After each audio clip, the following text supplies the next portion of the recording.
You're in the trenches with Mike Thomas, brought to you by First Star Logistics. Mike Thomas, what a key pickup for the Cincinnati Bengals. Plays defensive back, also elected captain of special teams. And what a leader this guy is. He's in the locker room early every day. He's one of the last ones to leave. He's trying to bring along the younger players with respect to their knowledge of the game, especially at the National Football League level. This guy has a high football IQ. The biggest thing about him, though, is work ethic. Nobody is going to outwork Mike Thomas. That's why he's been in the league for double-digit years, and he's been in the league. This is his fifth different football team, and he's had an impact on every single one of them. And you'll understand why when you see what Mike Thomas has to say.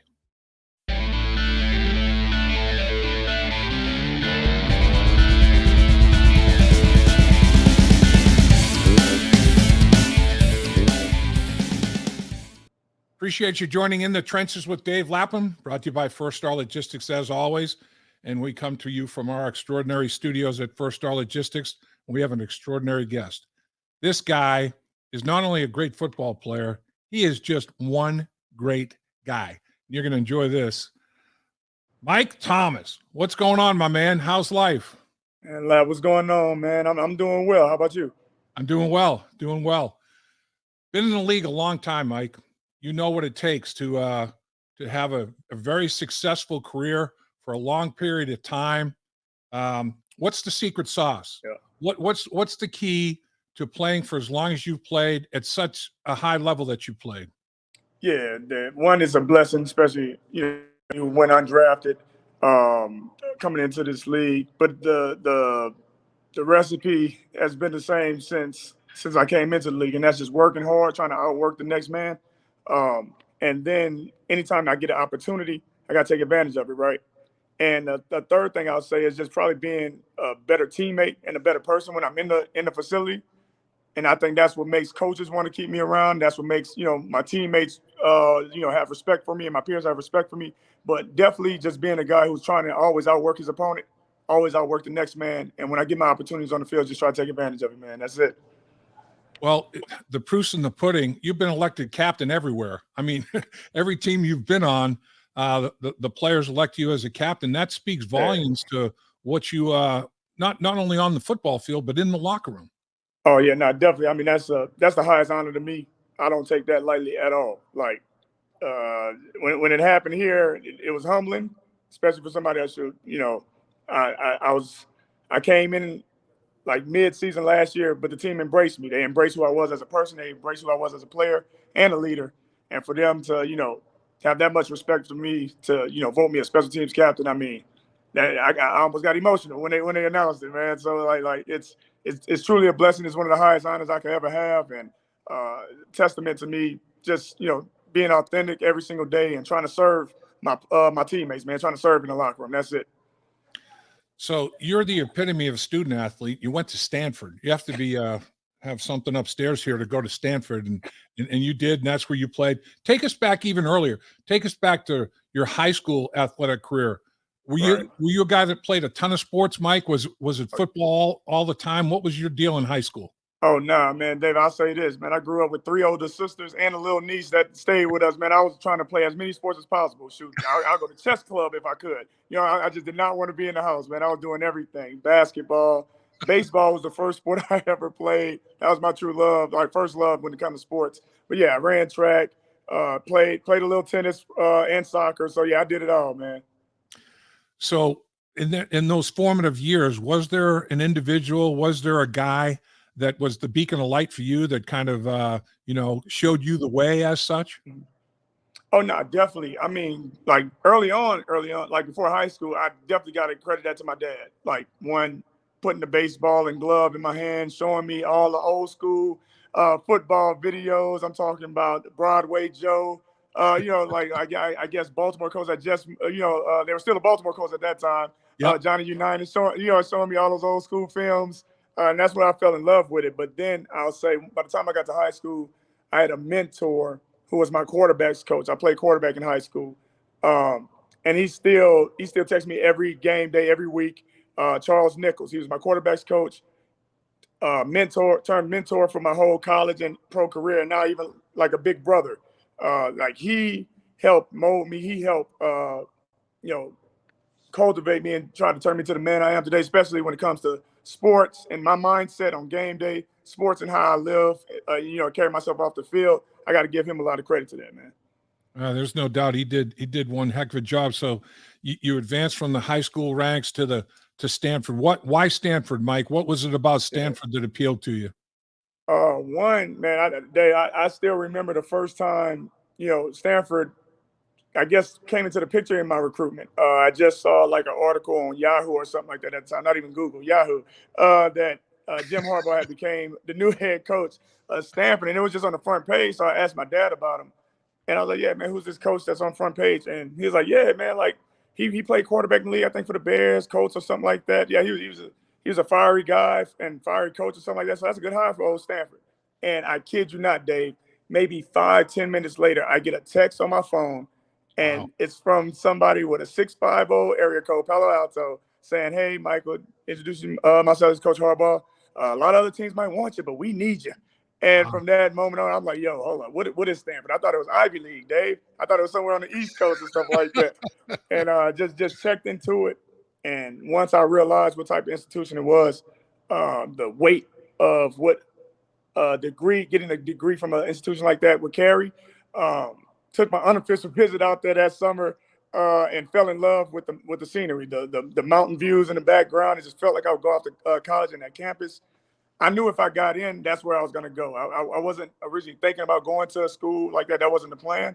But once I got accepted, my dad pretty much cut my recruitment off. He didn't even let me take any more visits. He was like, "Yeah, that's where you're going, son." Wow, that's impressive. So balancing academics and athletics at a program Yes. like Stanford, you learned about time management Oh, at a yes. pretty young age. I mean, your time Yeah. management had to be phenomenal. What did you end up Oh, with your degree in, Mike? Oh, absolutely. No, it was definitely a culture shock once I first got there. I think my first summer school class, arriving as a freshman for summer workouts, we had their most basic math, you know, that you can ever think of at Stanford. I mean, high school kids, nearby high school kids were coming in and taking the course as well, trying to get, you know, college credits.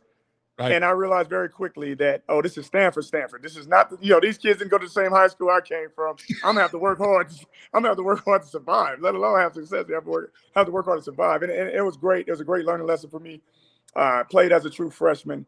I ended up studying sociology, but you know, I worked for it, and blessed to say that I ended up graduating from Stanford. And then once I got to the NFL, I didn't have any like business background. I didn't have take any business courses at Stanford. They don't even have a business undergrad degree. So I ended up getting my MBA during my time with the Dolphins. How about that? You get an MBA, you get an advanced degree. Yeah, man. Thomas, man, you're getting it done. I mean, you're All living life the right way, my man. There's no doubt. No doubt at all. Appreciate it, Dave. So, Trying to anyway. yeah, I mean, playing as long as you played, and you've had experience with different organizations, Yep. the Miami Dolphins, San Francisco 49ers, New York Giants, Oh, Houston Texans. I think you're up to 116 career games if I counted it right. I mean, that's a man. heck of a run, man. What are there anything that you probably learned something from every organization, but Oh, kind of definitely. compare and contrast a little bit those organizations with what's going on here in Cincinnati. Yeah, it's hard to like say, hey, oh, this one's better overall than this, you know what I'm saying, than the other. But there's definitely some, you know, some things that are different. There's some similarities, but there are definitely some things that you're like, okay, this one did this well. I'm San Fran was good for me coming out as an undrafted rookie because of their culture and their history of winning, you know, with Super Bowls and whatnot. And Right. they were stacked. They were very veteran loaded, to be honest. Like they had like the Monstar team when I came out. So I got to learn from some great vets that taught me the game, right? And their facility was fine. Like, again, their organization, rich in history. Then I go to the Dolphins, and like obviously they got Dan Marino, that story. They're the only team to go undefeated. And they did a great job when it comes to like sports performance and you know, trying to pour into resources for all their players for recovery, right? Hmm. I get to the Giants 2018. I finally reached free agency. I ended up choosing the Giants, and a family organization. You never know who you're talking to in that building, man. You just, you know, everybody's speaking. But one of the nephews, nephews of the owners, might be working in the laundry room. You know what I'm saying? They might be working because they want them to see what it feels like to actually work in their family business and Right. working with the organization and have a different appreciation, a different mindset for Yep. everyone. So I mean, it was special in that way, man. It just like they really made everyone feel welcome and at home within that building. Texans, that was home, man. That was special in its own right. And I don't got a great comparison because there was COVID. It was 2020, so I didn't get that full experience of being with the Texans. But it was home, man. It was H-Town, so I enjoyed it. And then clearly, I'm here with the Bengals, man. This culture, the closest thing I could compare this to is probably back when I was at Stanford. Like just how everyone like plays for one another. It's a culture where it's, unselfish. Yeah, I'm sorry about that. Zach, Lou Anarumo, Duke, they did a great job of building a culture and building, this team and organization around, people that care for one another. And it made me want to come to work every single day, pour into these guys, serve them, and, just try to say, how can I help y'all get better? How, and I'm trying to get better every single day, even in year 11 at 32. So, I mean, this one, I can only compare that to the feeling I got when I was still back in Stanford. I'll tell you what, I played 12 years. I know what it takes to play 12 years. You're in your 11th year. I know what it takes to play 11 years. I get nothing but respect for you. And for you to play 11 years, over 100, like 116 games, I mean, the thing, I've mentioned this before. Summing you up in a nutshell is, I remember early stages of training camp, there's a bunch of young guys trying to make the football team. Who's one of the first guys out on the football field? It's the 11-year veteran, Mike Thomas, out there lining up in some of his spots as a personal protector, simulating pressures, covering, doing all this stuff. And this is like a half an hour before practice. You're out there and I'm like, look at this dude. This is why he's into his 11th year in the National Football League. Yep. That is it struck me. So I'm thinking the young guys are like, wow, this is what it takes to play in the league. I got to step it up a little bit. I mean, you're an unbelievable example for these guys, man. Man, I appreciate that, Dave. And it's just one of those things that's always helped me just trying to prepare, trying to be, over prepared. So, I mean, trying to show, we got a couple of young guys. We got a young snapper this year. Just worked with him today. This is our off day, but we worked together, watching over our punt protection with Cal. Young guys like Tyson Anderson, we're gonna have to lean on him at some point. This organization's gonna have to lean on him at some point. And so I'm just trying to teach him as much as I can, everything I know. With the time I got with him, man, I can't leave. Not me, as a person, as a player, I can't leave here. And he doesn't know and understand everything that I know. He's asking, and he's doing a great job. He's asking all the right questions, but I want to show him what it's like to go through walkthroughs on your own. Visualize something happening, how to take notes in a meeting, how to ask questions, how to be a leader in the locker room and ask more from other guys. Those are the type of things I just try to show, man. And that's just me every single day. So the two phases of the football team that you're a part of defensively haven't allowed a second half touchdown, and you're captain of special teams, and special teams are number 8 in the NFL in punt returns, number 3 in kickoff returns, and number 1 covering kickoffs, in the top 10 in 3 of the 4 major categories. Not bad, man. I mean, you guys are off to a darn good start. Speak to defensive coordinator Lou Anarumo, what you're learning from him, and special teams coordinator, assistant head coach Darren Simmons. What's he like to learn from? Absolutely. I'll start with Coach Simmons, man. I mean, I thought I was, somebody who prepared and over-prepared and, made sure I knew everything and what to expect. Nah, that's child's play. I got so much. I got so much to learn about this game. I mean, Darren, he knows everything to the T. He knows what's coming. He has us prepared. He downloads us with information. He tests our knowledge. He tests, how much more. Like he asks us questions. He might, in our notes from practice, might sneak a question in there to see, hey, you think you know enough? You think you're prepared? What about this? How many touchdowns did this guy score in college? So he asked the little things. It's the little things, man, the details, the fine details of the game. And I respect that. I love that. I see coaching, everywhere I've been. And I love the way he coaches. I love the way he pushes us and the way he has us prepared, man. He's a great coach. I see him being the head coach one day. Because he relates to everybody and he just has his guys prepared and ready to play, man. Right. And yeah, I'll take a breath and then talk about defensive coordinator Lou Anarumo. I mean, Lou had me since my very first game of actually playing in the NFL, as a guy who was poached off San Fran's practice squad to go to Miami in December of 2013, right? That's a coach that he emphasizes technique, playing smart football and using your techniques. And I've seen him go from that fiery defensive back coach with an Italian background that don't really take too much from anybody and might spark, might have some sparks flying at any point at practice, game, whatever, to now he's a defensive coordinator and it's just like he's like a mastermind. He's a mad scientist when it comes to trying to come up with great game plans that are sound and put guys in positions to win. And from the fronts to the linebackers to the secondary.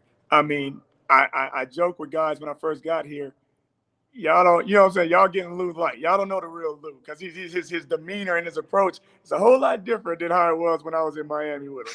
So yeah, it's definitely he's definitely grown and it's for the best. But now Lou's a great coach. Guys want to play for him. They'll ride for him. They'll they'll put it on the line for him because they know he's giving us his best and trying to put us in the best position to win. It's very interesting because in my mind, the best defensive coach probably in history, you could say in the NFL, Bill Belichick he cut his teeth as a secondary coach in the secondary. And now in college ranks, Nick Saban, same thing, cut his teeth in the secondary. And Lou Anarumo, it's like if they kind of understand from the back end and how it works at the middle and the front of things and they shrink space on the quarterback. I'm not saying that you should put Lou Anarumo in the same category as Bill Belichick and Coach Saban. They've got, different belts on the wall and all that, but he gets football, I think, on a level like those guys. Do you agree? Oh, absolutely. Because again, for having been coaching for a long time, but also when you deal with the secondary, you understand, like, hey, for a D lineman, if they mess up and they're out there gaps or something like that, nobody sees it. Nobody knows. If a linebacker misfits something, they spill when they were supposed to, hammer and set the edge. If they hammer, they run outside or miss their gaps outside and the ball cuts up, nobody really sees that. But if a secondary player messes up, if somebody gets behind us, if we miss a tackle once the ball has squirted out, oh, the band's playing, Dave. You know what I'm saying?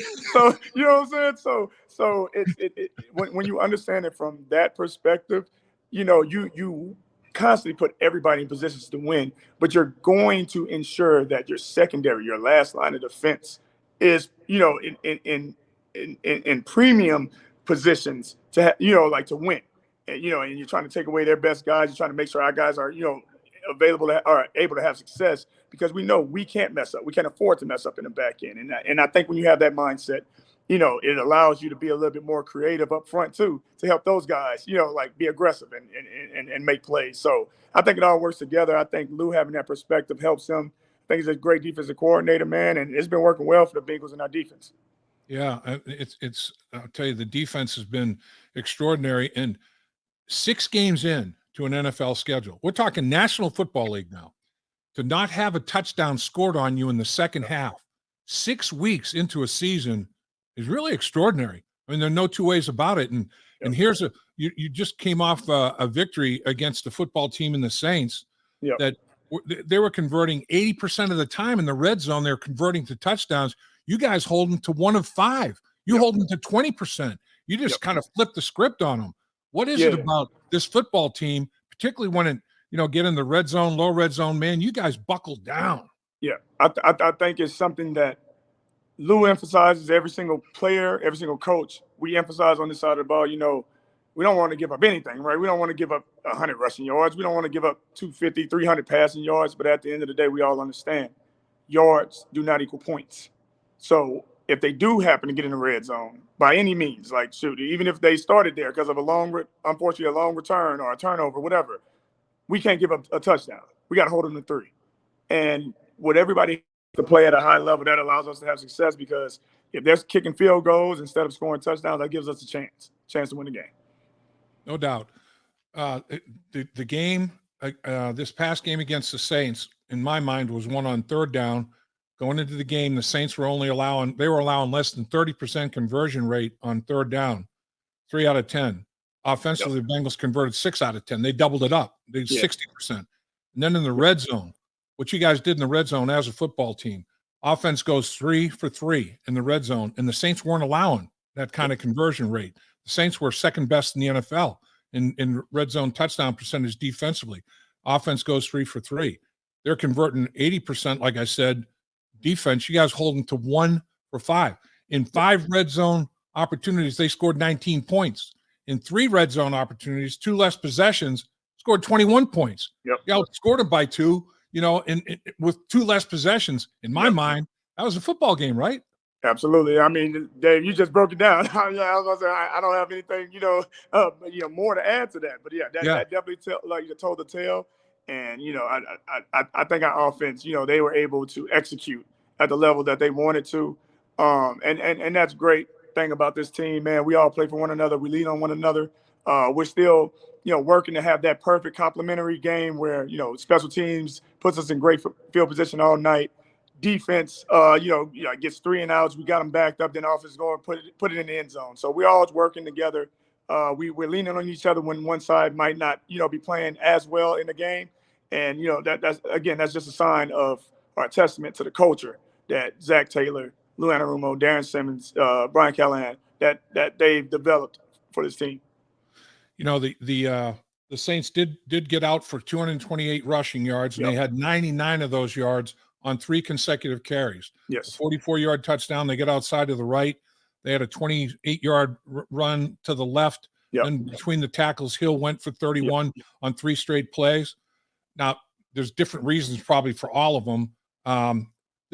You guys have been unbelievable tacklers defensively. Right. In this game, though, missed 8 tackles for 80 yards they shouldn't have gotten kind of thing. All correctable, though, right? Yes. Gap control, correctable. Tackling, correctable. But when the game was on the line, McPherson hits a 52-yard field goal. You guys, Saints go 3 and out. Bengals score 1-play touchdown, 60 yards. You guys have to hold on another possession. They get nothing on the final possession, win the football game. So when it was on the line, when you had to step up, defense stepped up, didn't they? Oh, absolutely. And that sequence you just said, field goal, we stop them 3 and out.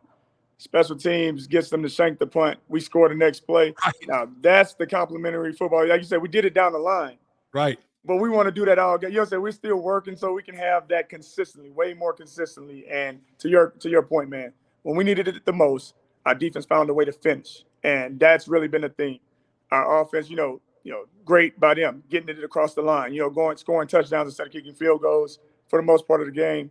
And then our defense at the end, because there's 3 games that we lost that it came down to the last possession with our defense on the field not getting that final stop. So to finally be able to finish when it's, we're defending the touchdown, not a field goal this time, but to finally get that finish, that was a check mark off the box for, one of our goals. And, proud of those dudes. Again, we still got a lot to work and clean up on, but that was great. And that's a testament to how hard our guys work, especially with guys stepping up, unfortunately because of injuries. So for the 3rd week in a row, you're facing a scenario that's a little bit different in that Lamar Jackson can hurt you in the running game like no other quarterback in the NFL. Taysom Hill, they use him, to run the ball at the quarterback position and other spots with the New Orleans Saints. And now Marcus Mariota, who's able to run the football. 3 straight weeks, you have a quarterback run package. It's like, man, there's an extra gap there. They got an extra blocker. That's another gap I have to worry about. Right. And I'm looking at the Falcons numbers. And in today's NFL, for a football team to be running the ball for more yards per game than throwing it, I was like, what? But it's true. I mean, they're running the ball. Let's see. They're running the football at 165.2 yards a game. 3rd in the NFL. They're throwing it for 159.2. They're throwing it 6 yards less a game than they're running it for, which is 30th in the league. It's almost like a college-style offense. Right. When you look at it, right? But again, this quarterback run package and the way they can run the football, that's another snootful, isn't it?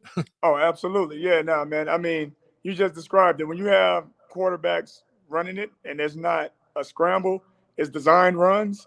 I mean, it's like you're playing almost wildcat every single play, but you can't because they actually can't throw it. Like Taysom Hill can throw it. Obviously, Lamar Jackson's playing at a high level this year, and now you got Marcus Mariota in this offense. And like you said, it's not in today's offense, where the trend is going more toward spread and airing it out, right? Throwing for 400, 500, passing yards a game. They flipped the script. They said, like, nah, we're going to make y'all, have to adjust to us. We're going to dictate the tempo by putting fullbacks out there, extra linemen, maybe only one receiver out there, and see, do you want to come play downhill football? And when you add, again, a quarterback that can run, that presents its own issues in itself because it creates an extra gap. He's unaccounted for in most defensive schemes. So what are you going to do to adjust to that? And that's the riddle that Lou Anarumo is, trying to get us prepared for and trying to fix before he presents his game plan to us tomorrow. It's definitely something, like you said, we've dealt with these last couple of weeks, and this is going to be, as great as a challenge as these last 2 weeks were, right? So I think our guys are prepared. We're going to be prepared. We're working toward it, getting a head start today together, watching film. But got to give respect to them for changing the trend and like you said, starting with some college / almost high school with some of the formations that they lining up with, and we got to go stop it. We got to find a way to stop it. Mariota completed his first 13 passes in the win over the 49ers. They win 28-14. Yep. That defense was number one in the league coming in. They hung 28 on them. And then, Shanahan's offense was only able to generate 14 points against the Falcons. So, definitely a challenge, but you just hit on it. This is the day off. Right. You defensive backs are already together, getting things done early, studying things. Yep. The chemistry and the execution on the back end, the people that are in that back end and the secondary for the Bengals, extraordinary. Talk about that a little bit. Yeah, man. I'm proud of this group. I was pleasantly, I'm not going to say surprised, but I was definitely, amazed at what I saw when I got here last year. The leadership of Von Bell and how bought in guys like Cheeto was. I had played with Eli with the Giants, but to see him, him and Von, they're like this, played in college together, played with the Saints together. So, I mean, That's a whole different dynamic. But to see how bought in those guys were, Jesse Bates, how detailed they are with their notes and their assignments and techniques, and they put a premium on communication. And how, Mike Hilton's a great leader and how just bought in everyone was, and they made other guys, like follow them. And now it's just the norm. That's the standard. That's the expectation. And again, I had only seen it, last year. I didn't say it much, but I was like, the only other time I saw this was when I was with a team that went to the Super Bowl, and that was my rookie year. And, it was blessed to be a part of that last year and seeing it and, finding ways to contribute myself. But the chemistry in this secondary, I mean, we know that we're playing for one another. We know that we need each other in order to, have success. We can't be out there by ourselves. And we put it on ourselves as a standard of our secondary room that, as we go, the rest of the team goes. If we have a great day, the rest of the team's going to have a great day. If we aren't executing and we're giving plays up, then it's probably going to be a long day for our team. Our team's going to have to do something extraordinary to try to overcome or overcompensate, for what we didn't do. It's just one of those things where we're constantly just putting it on ourselves to go out there and perform at a high level. And it starts with our leadership with Von Bell, Jesse Bates, Cheeto, Eli, and Mike. All right, let me get you out of here on this, Mike, because this is your area of expertise. Appreciate you carving all the time on your day off that you have with us. Oh, good. You're the special teams captain. This kid Williams, the return guy for the Atlanta Falcons, number one in the NFL, averaging 17.8 yards per punt return. That's best overall as a team. They're number one in the league on punt returns. They're number 4 in the NFL in kickoff returns because of Williams' excellence. If he had enough returns, he'd be in the top 5. He's averaging over 24 a return. These guys have a good return game, punt return, kickoff return. Know, as a veteran player and a smart player, that the hidden yards, the field position, the average drive start deal is a big deal in this football game. How important will this be against the Atlanta Falcons? Oh, definitely. It's going to be of the utmost importance and imperative that we control the field position with our play. That's our specialists. That's our core guys covering. That's us getting key blocks when we're in the return game, and picking and choosing our spots when we want to when we want to try to be aggressive. But again, Darren always has us prepared. He always is thinking about situational football and how can we help put our team in the best position. I think, for us, especially our core guys that's playing, kickoff return, punt, and punt return, we went against the Ravens, and they were number one in punt return and kickoff return at the time. Yep. And I thought we did well. We rose to the occasion. We rose to the challenge. We were number one in kickoff at that time. Going against the number one KOR, we were, trying to climb up the rankings when it comes to punt. Get it up, going against the number one punt returner, and we did well that game. We performed well. I think it won't be no different come Sunday. We're going against, again, the number one number one returner when it comes to statistics. We got to rise to the occasion, and I think we got the guys to do it. We're gonna have to work at it. We're gonna have to, get in our game plan, study the film, and it's gonna be a challenge. And we're just gonna have to, go out there and execute. Yeah, this Falcons football team is 3-3, just like the Bengals, and they've been in a ton of close games. They lost by a point to New Orleans. They lose by 4 to the Rams. Mm-hmm. They beat Seattle by 4. They beat Cleveland by 3. They lose to Tampa Bay by 6, and then they beat the 49ers by 2 scores. The Bengals lose in overtime to Pittsburgh by 3, lose to Dallas by 3. They beat the Jets by 2 scores, beat Miami by 2 scores, lose to Baltimore by 2, and beat the New Orleans Saints by 4. So it's like both teams have been in a bunch of close games. Understand it's going to come down to avoiding a mistake, making a play, and finishing the game. That's the deal in the NFL, right, Mike? Absolutely, man. Like that, like the game we was just in against the Saints. I mean, we had a lot of adversity early on in the game, but what I loved about our sideline was everybody had the same mindset. Hey, let's stay together. Let's fight through adversity. Stay positive. Let's just keep working. And sure enough, coming fourth quarter, we all dug deep and said, hey, let's just find a way to finish, fellas. Let's find a way to finish, and we're going to get a win. And it's not surprising to see that that's the story of the Falcons as well. So, you're going to lose. Most games in the NFL come down to the last possession. There's not going to be too many blowouts, right? Not in the NFL. So it's going to come down to us again, trying to execute, trying to play complementary football and control field position from a special team standpoint. And then when it gets to that fourth quarter, playing great complementary football and finding a way to finish late in that game. And we understand that. We understand what type of team this is, controlling the clock, running the ball, and they play hard, they play tough. So we're going to have to, go out there, first study this game plan, study the film, and then when we get to the game, just go execute, man. And it's going to be a fun one. Mike, can't thank you enough. Cincinnati Bengals are very fortunate to have a guy that's as positive as you are, as great a leader as you are. And, man, everybody's just very happy and feel fortunate that you're part of this organization, my man. Doing a great job. Keep it rolling.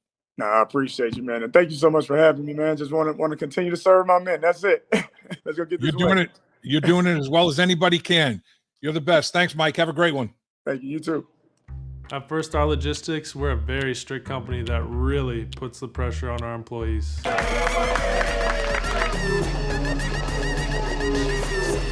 Breaks? What are those?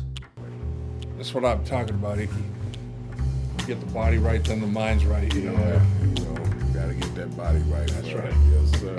Become a star with a chance to earn the highest commission percentages in the industry as a freight broker agent. Check out firststarlogistics.com.